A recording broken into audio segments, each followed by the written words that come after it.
Does my nose look red to you? Because I came out to say hello to the ladies and gentlemen and get to know them, you know, basically, you know, butter them up a little bit before we start. And the makeup lady came rushing out behind me, Lisa, and she was like, oh! And she started powdering my nose, and I'm like, what are you doing? I said, did my nose get shiny? And she said, no, it's red. And Lisa, who does the makeup on the show, you can't tell because we don't light it, but she does a very good job. And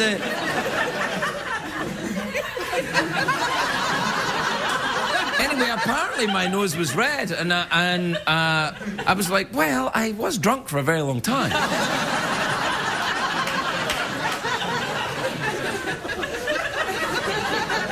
But I've been not drunk for a very long time as well. Oh, please, no, that's not what I meant. Oh, no, knock it off. Now, see, that's just the kind of thing that I don't enjoy. I've been sober for... Dr. Phil. This is not Dr. Phil. For one, I'm not a doctor. And two, neither is Dr. Phil. But that's not the point. No, apparently my nose is red. And it's true, though, I've been seen on the Tweety box, because I like to get on the Tweety box. I like to go on the Tweety box, and I look at the Twitters, and a lot of the people on the Tweety have been like, Craig, your nose is kind of red these days. And I'm like, yeah, well.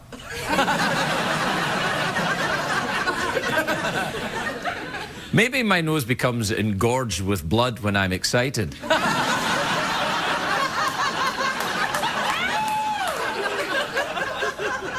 Oh, no, wait.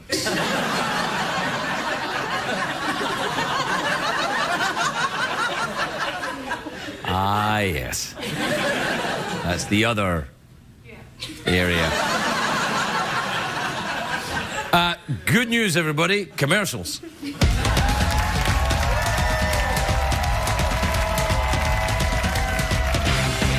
Late Late Show with Craig Ferguson, sponsored by the new Ford Edge. The world has never seen a crossover quite like this.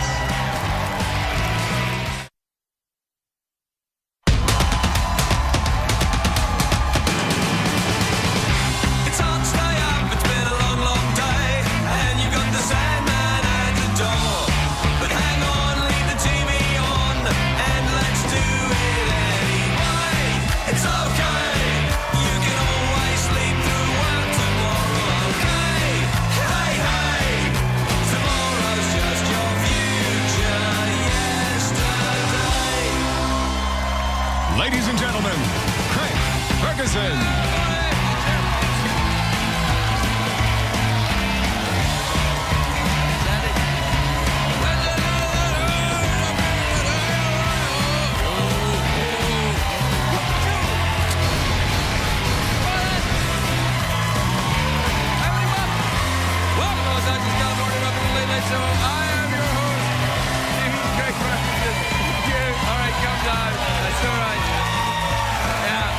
Thank you.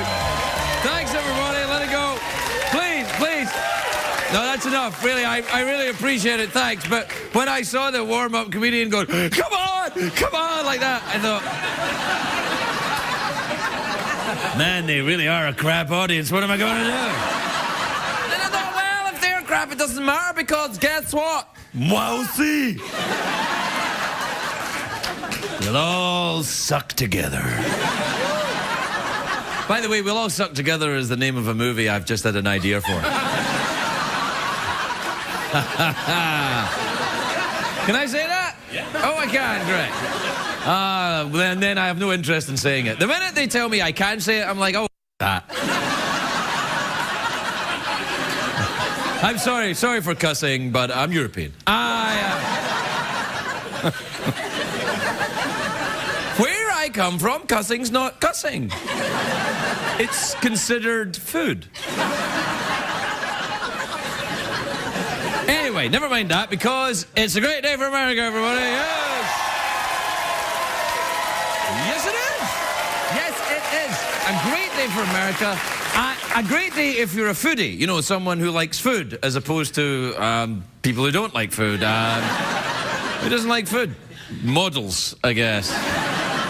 Anyway, it's a great day if you like food and you're in Serbia. That narrows it down a little bit, I guess. But in Serbia, I'm not kidding, this is a true thing. I'm not making this up just so I can say this. They are having the World Testicle Cooking Championship. That's absolutely true. You can look it up on your computer. I'm not making it up. And then when you find it's on the computer, you'll know it's true. It is. They're having the World Testicle Cooking Championship. You can eat things like ostrich balls, kangaroo balls, really, goat balls, and me stuck here. The world...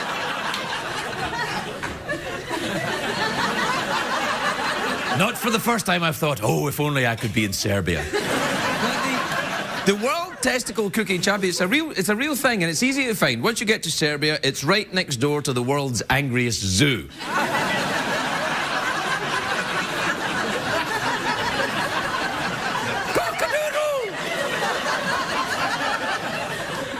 Anyway, the winning recipe was announced earlier tonight. Nard boiled eggs.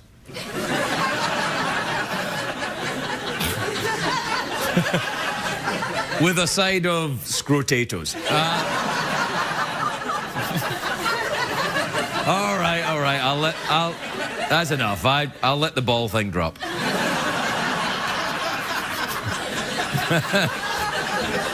It's not just about eating testicles, this thing. They've got other stuff going on, too. They've got the sack races. They got they've got a big gala ball. This is a big event. People go nuts for this thing. More, please. No, that's it. I'm done. That's enough, Jeff. Anyway, there was a big announcement today from Apple Computers. They announced that Steve Jobs unveiled the latest high-tech gizmo. What it is, it's a new iPod. It looks like an iPhone, but it can't make phone calls. So it's an iPhone. That's how they've decided to combat the problem. It's a new iPod! But it looks like a phone. That's the genius of it!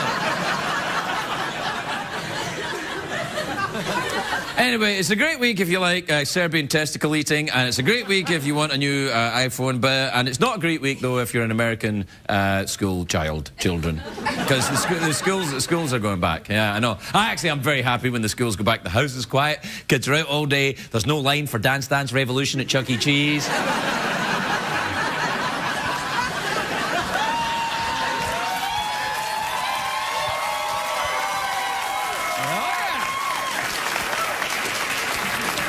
You want to see me in Chuck E. Cheese with my tiny little hat on?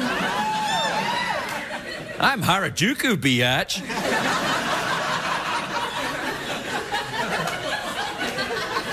Anyway, school, of course, very valuable. CBS cares. Now, if you want to get ahead in life, there's nothing more important than having a good education or wealthy parents. If you get wealthy parents, you don't have to go to school. Anyway, the school just started a week ago, but the back-to-school signs have been up for months.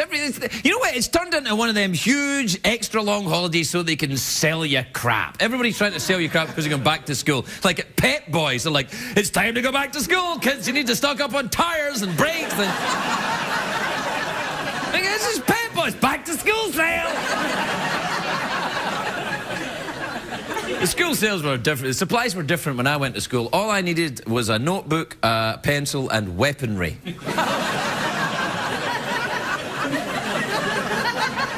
My mother would say, off you go to school, Craig, don't forget your shank. Now, I have a message for any school children watching. First of all, go to bed. Or maybe you're watching on your iPhone. In which case, call me. Aha! No, what I would like to say to American school children, though, is please respect your teachers. Teachers have got a very tough job, especially here in California. A lot of them have been terminated by our governor here in California. It's terrible. They have.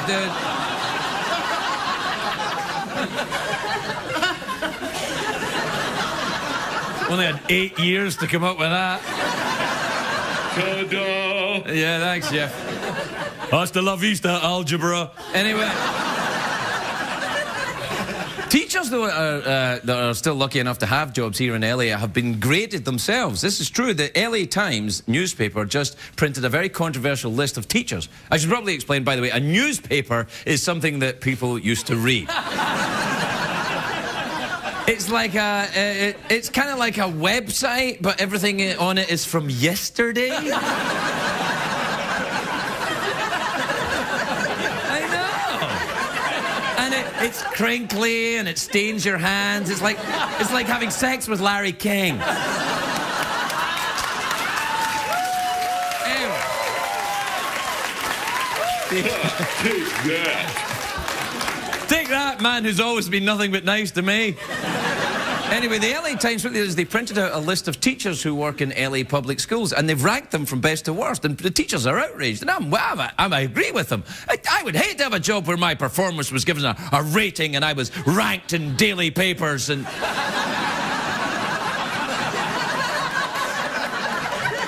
Wait a minute. What's going on over there? You playing with Jeff's curtain? Nope. No, not you, Jeff. Someone was playing with a curtain behind you. Nope. Was that Nope. Yeah, all right. Oh, biscuits. Yeah. We'll be right back.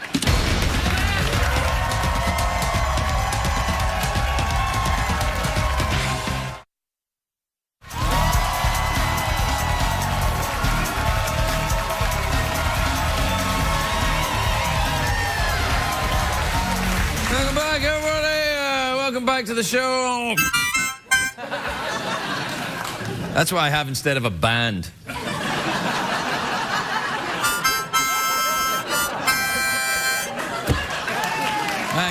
Hey, knock it off. Knock it off. That's right. All I get to do is suck and blow. Not that I'm complaining. What time is it, Jeffrey Peterson? Hey, what's happening in Tweetland, Craig? I don't know, Jeffrey. Let's take a look.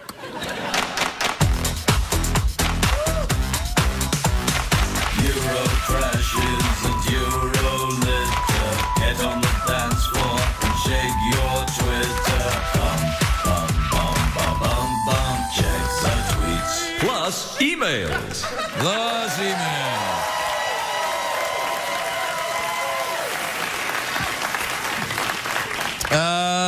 This is from this is an email. This is from Cynthia in Chicago and Illinois, who says, "Dear Craig, my boyfriend told me that his sunglasses. I think Cynthia's originally from Ireland. Dear Craig, my boyfriend told me that his sunglasses and I. Oh. My boyfriend told me that his sunglasses and I are the most valuable things he owns.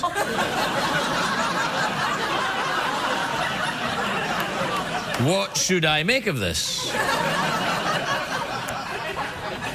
You have got to realize your self-esteem has been damaged by your boyfriend. You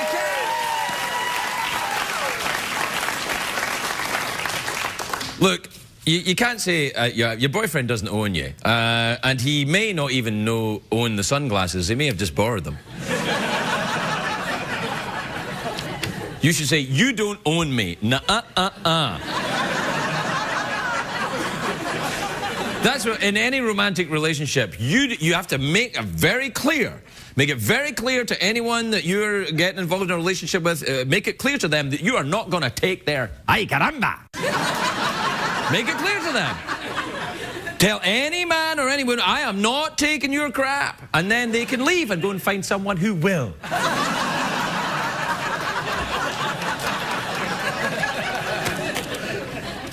3 marriages it took me to learn that.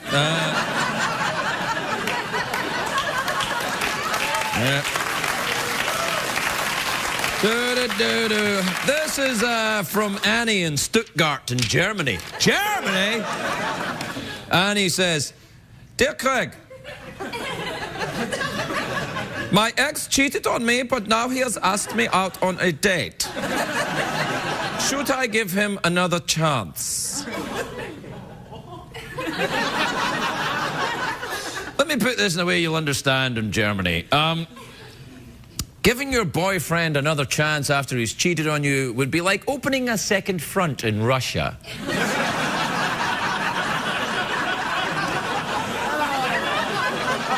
Oh, I see. Exactly. Yes. We'll be right back.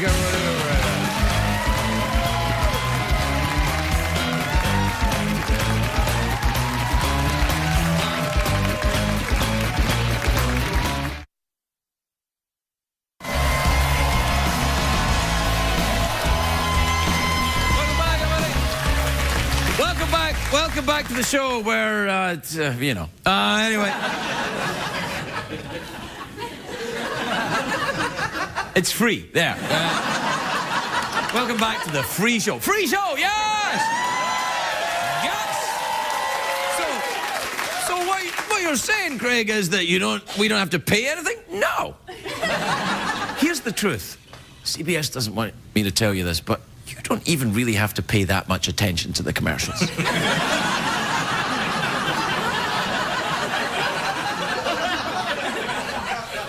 Now, if you meet anyone from CBS, don't tell them I said that. But but you're robbing yourself, though, if you don't pay attention to the commercials, because the stuff they advertise here, it's awesome.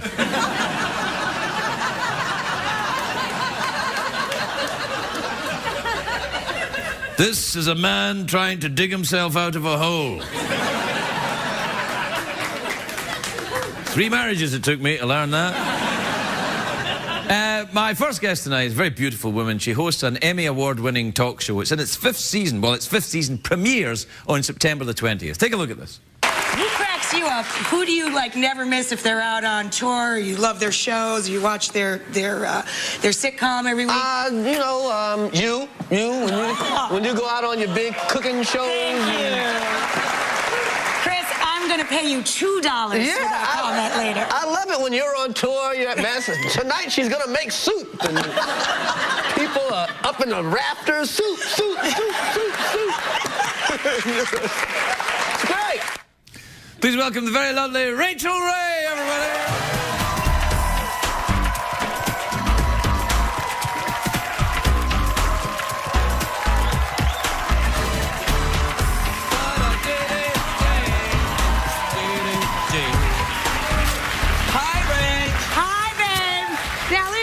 I want to know something. You come to my show, I cook for you all morning, I put a spread out. We cook for people because we figure you're probably very tired. You're all very busy professionals in the creative arts, so we want to be prepared with food. You come here, in the dressing room, I kid you not, he left Lady Speed Stick for me, and toothbrush, and toothpaste, and soap, and I'm like, what are we saying? That I did not bathe? That I did not take time to get the stink off before I came here? No. I leave.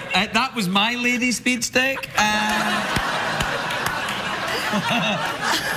The Lady Speed Stick advertise on CBS? They do now. Yeah. I'm gonna get me a big old free case when I get home. Yeah. Well, look, you got some water. There's some water over there. Fabulous. Thank you. We got some. Hold on. We got some of the Purell again. No, hand sanitizer.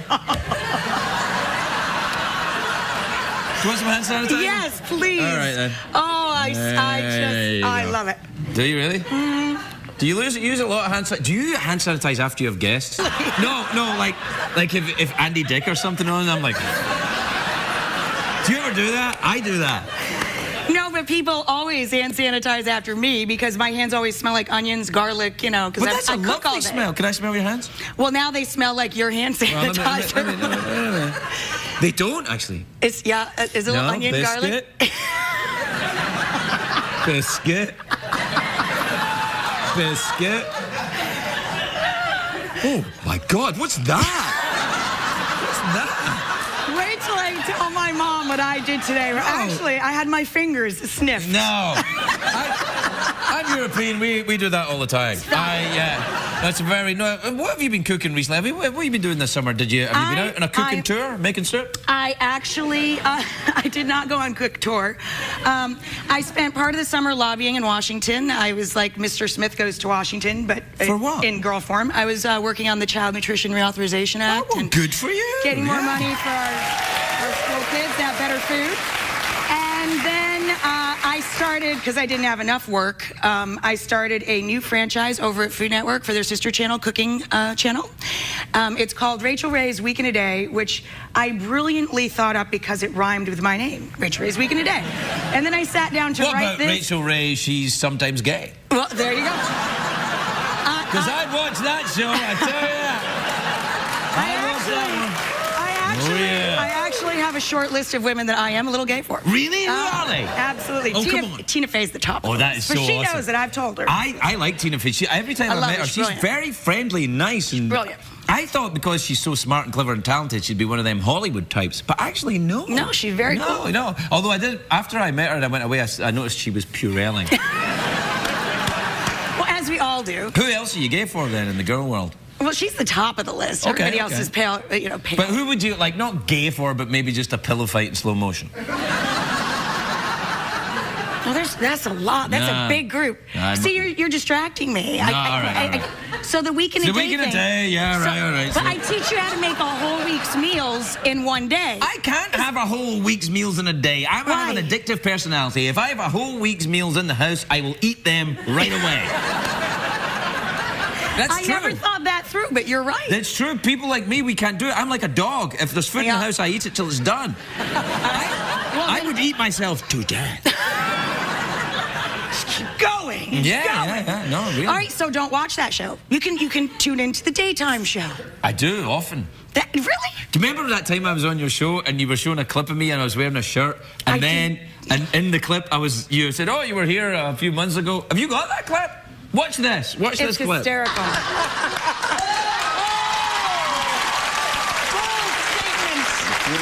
Bold statements. That's right. You're looking at a confident man.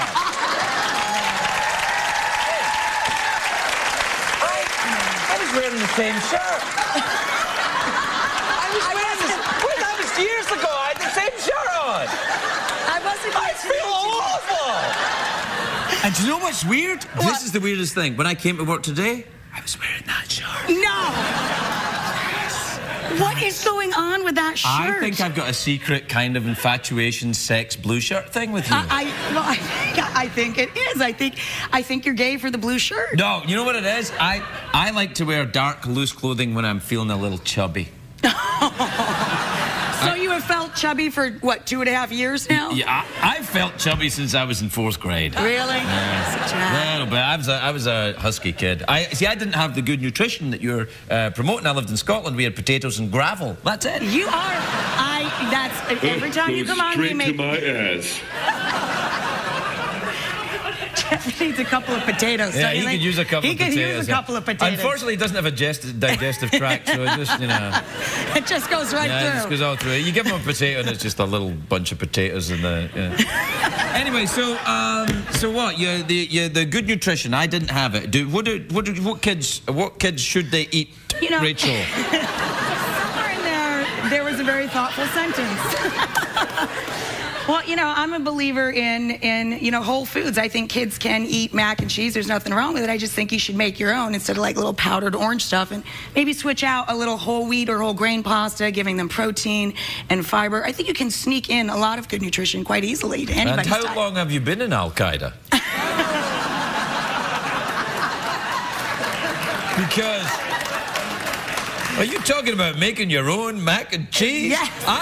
I didn't come to this country to start noodling around with that, but I want to go to the store, Get the bag, pour in the hot water. Hey, presto, delicious orange food. Right.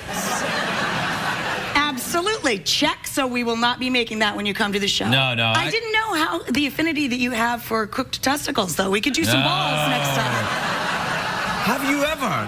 Have you ever cooked and eaten testicles? I have not, but I'm sure I could. I feel confident that I would be good with balls. I'll marinate them and brine them. In fact, Say that again. You would what? Marinate them or brine them so they're nice. You can say that again. Salty. Salty and tender balls. Yes. Say it again and say it a little slower.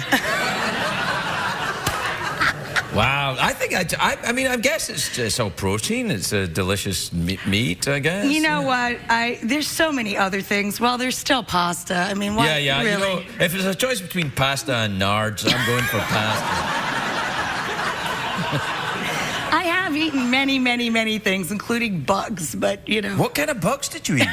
You know, it was a big trend when I worked in gourmet markets and food markets. What age were you, 4? About 20 years ago.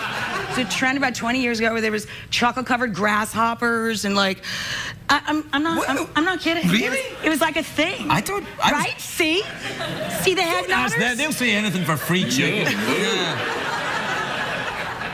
Really? Yes.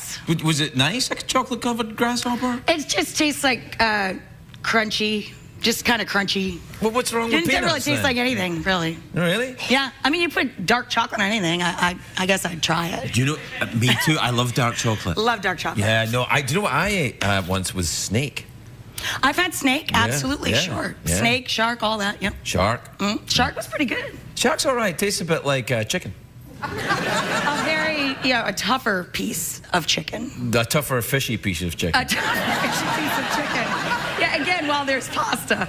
Do you know who is surprisingly good eaters? You know, we were out here filming our big first show of the daytime talk show's new season. Right. I spent the afternoon with the gorgeous Kardashian family. Oh, yeah. Very good eaters. Oh, you surprised me. They're also trim and gorgeous. Really? And they loved their pasta. I made them a little lunch. They look to me like they enjoy a bit of pasta. What? They do. They don't know. What the hell's wrong with you? I could have easily have said they look to me like they enjoy balls. And I didn't. Do you believe I'm being judged? Do you know what I was struck with when I was at your show, just when I look at the audience here? Your show, the audience is almost entirely made up of very attractive women. I noticed that was there. It's very unnerving. It's like going into a harem. They really are good looking. It's crazy. It's very upsetting. You go in there and I think, oh, God, I think I'm doing something wrong. I'm going to end up on TMZ or something just being here. They are really good looking. Like, it's striking. Like, we all come out and we say, geez, there's another bunch of good-looking people. I have to go change again. I'm underdressed. I don't have that problem here, as you can see, but the... I think it's nice. You have a nice I have a broad section. I have some very attractive people around, and then some other ones to kind of frame them. Oh, do you remember? It was the time before last, I think I was here. There was a girl in the audience I was gay for. The girl in the brown dress, remember, with the nice, like, dragon embroidery? Remember her? Yeah, I do. You kept chit-chatting her up, and I was like, with her, I agree with you. I got into trouble over that. Oh, probably not good to bring that up then. Yeah. We're out of time, Rich. All right. Yeah, we'll just edit that little snippet out, and there you go. Tighten her up. Edit? That doesn't happen. You're not daytime now, sister girl. We got Rich Ray, everybody.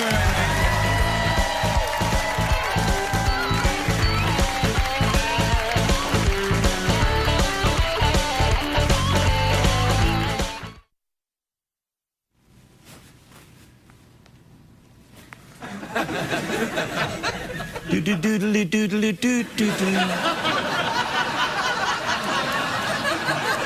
Doodly doodly doo doo doo.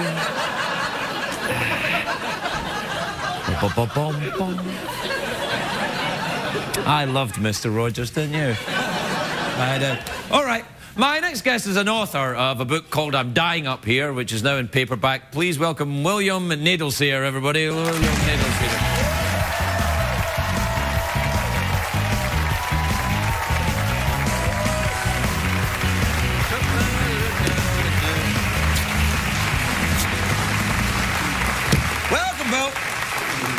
you go by, not William, Bill. Bill, that's it. All right, so listen, I've read this book. That's good. I'm very proud. It's the first one. No, I've read the book, which is about, well, you know what it's about. Yes, I do. It's about You can quiz me. Well, okay. Is it about stand-up comedy, the stand-up comedy scene in Los Angeles in the 1970s? Sort of. Exactly. Right. Yes, that's partially what it's about. When some young men were starting out in comedy. Who's this young shaver there? Look at that. That'd be David Letterman. Oh, what a little look at that lovely face. I know. He was about 28 at the time. And who's this evil Machiavellian genius? His nemesis, Jay Leno. Jay Leno, yeah. And who's this? Richard is that Lewis? Snooki? That's it. That'd be Richard Lewis. And there's the late great Andy Kaufman there as well. Elvis, actually. Yeah, and the book chronicles, I guess, the comedy strike in Los Angeles. Indeed. What was that about again?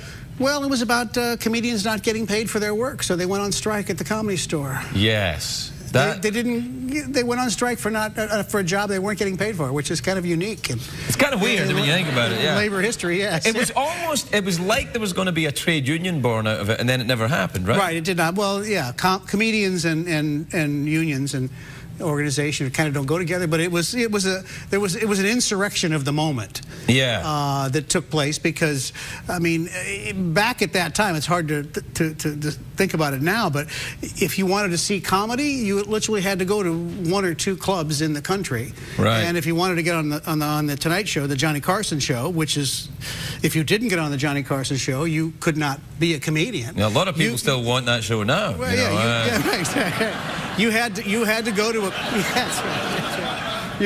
you had to go to a club where the talent scouts to the Carson show actually would come after work and sit. Right. They didn't have. There was no tapes. Well, we still do that here. We still have comedians on the show. But that was the only way. Yeah, you yeah. couldn't send tapes around. There was no videotape. Right. You know, so.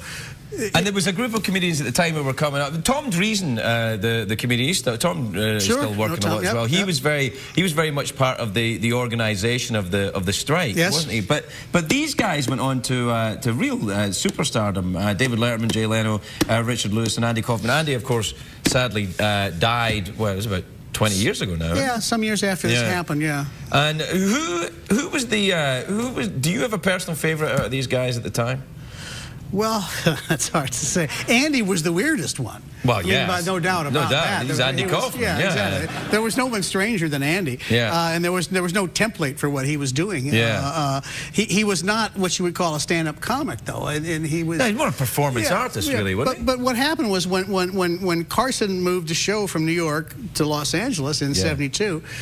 All the funny people, you know, of my generation, the funniest people of my generation, they all moved. It was like this invisible... They followed the show. This visible migration that took place, and they just showed up, and they rented cheap apartments within walking distance of the Comedy Store on Sunset, and they created this world, this community, unlike any before or since. And was there a camaraderie even between Dave and Jay? Oh yeah, well, Dave and Jay were quite close back then. Yeah, they sort of Did bonded. they have an affair sexually? Well, you know. It's my last show, everybody. Good night. You'll have to talk to Dave about that. Yeah, that's right. They were quite close, and you know, they were always.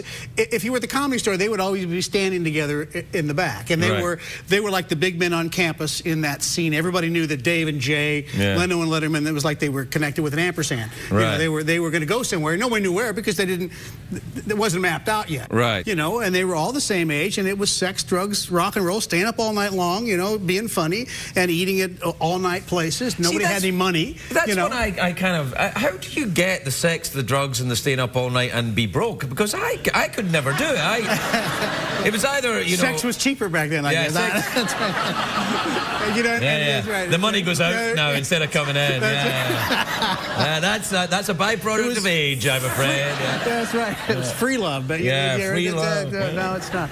So there, well, it's a very interesting book. I really enjoyed reading it very much indeed. I thought it was fascinating. A fascinating subject of a study of a fascinating time. I'm dying up here. How do you pronounce your second name, Bill? I pronounce it Knoedelseder. Knoedelseder. Yeah, others pronounce it other ways, but I'm probably right. You know, it's one of those ones you kind of wish your grandpa had listened to the guy at Ellis Island a little bit. Yeah. Actually, they changed. What about Murray? Murray's good. I'm actually Irish. We had one kraut in the family, and there you have that. Wow. You stuck with that name. That's it. They can't help themselves. They annex everything. Yeah. Well, we're out of time now, Bill. That's the way it goes. Yeah. See, I wish more guests had that attitude. You know, rather than trying to hang on with Did they do that? Oh, they want to talk to me about their stuff. Sad, isn't it? It's sad. Drives me mad, Bill. Drives me mad. I know. Don't know why I have to put up with it. Still, good times. High times. Yeah. High times. High times. Yeah. Have you any other more books coming out? Have you written another book? I'm working on a book right now about the rise and arguable fall of Anheuser-Busch, which is the beer company. You know, I know what Bush is. I know what Bush is.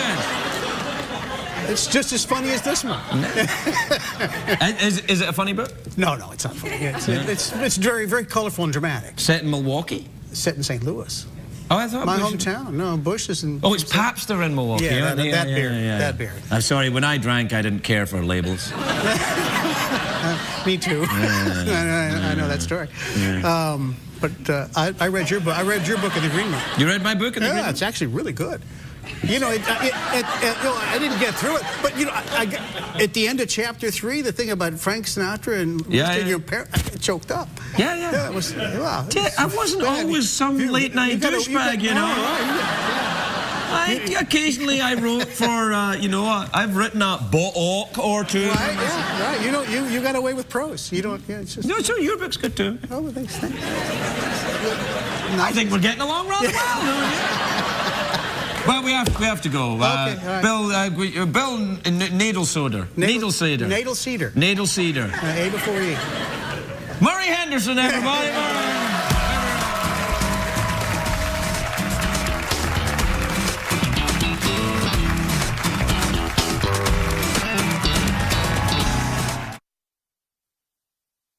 If you're watching Craig at home, you're missing half the fun. Consider this your formal invitation to laugh live in our studio audience at a taping of The Late Late Show with Craig Ferguson. Please give us a call at 323-570-0059 or visit our website at oneiota.com. What did we learn on the show tonight, Craig?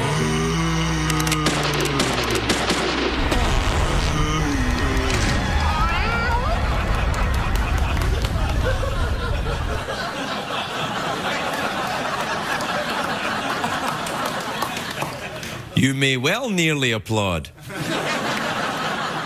Because that is awesome. Let's just run the story by us again. The cat meows, the zombie comes out, the cat tries to shoot the zombie with its handgun. Cats do not have fingers. However, the cat manages to fire the gun at the zombie, but the zombie is like, and can still get the cat. But don't worry, because the cat has a flamethrower in its ass. You know what? See that? See right there? My dear friends, right there, that is American entertainment. And when you send your kids out to see that Harry Potter English twink in the broom,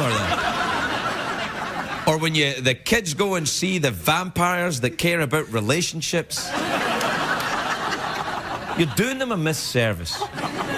What you want to do is get your kids to enjoy the pure entertainment value, the American entertainment value that is a cat with a flamethrower in his ass. Because that's how this country was built.